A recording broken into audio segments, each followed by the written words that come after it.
I never got picked up by anybody here in the Philippines or abroad. But now I know that there are certain pick-up lines that would prove irresistible to young people of this generation. For example, why don't you try the following?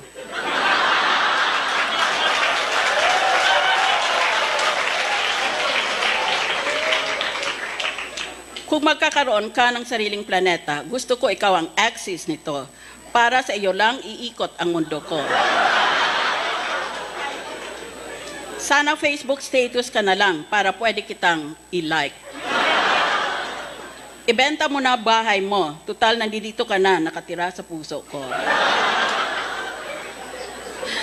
Sana naka-off ang ilaw para tayo na lang mag-on.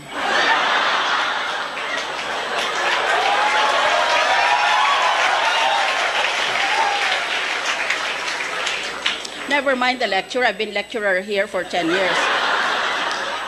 And I don't see that I ever improved anybody's IQ. Noodles ka ba? Kasi lucky me. Ang bahay ko ay parang siso. Pag wala ka, down ako. Para kang hold-upper. Lahat ibibigay ko sa iyo. Huwag mo lang akong saktan.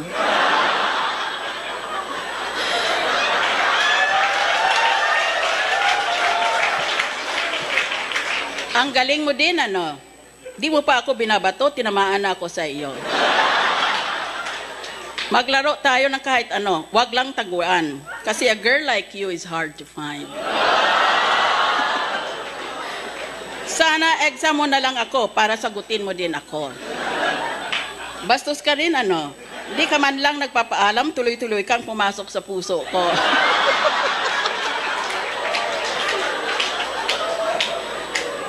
Google ka ba? Lahat kasi nang hinahanap ko, sa iyo ko natagpuan eh. Hindi ko alam ang katapusan ng universe, pero alam ko ang simula, you and I. Nakalimutan ko ang pangalan mo eh. Pwede bang tawagin na lang kitang akin? So dumb.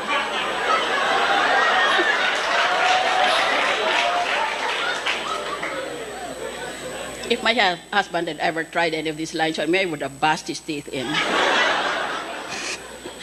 Nakanunok ka ba ng quitis? Kasi pag ngumiti ka, may spark.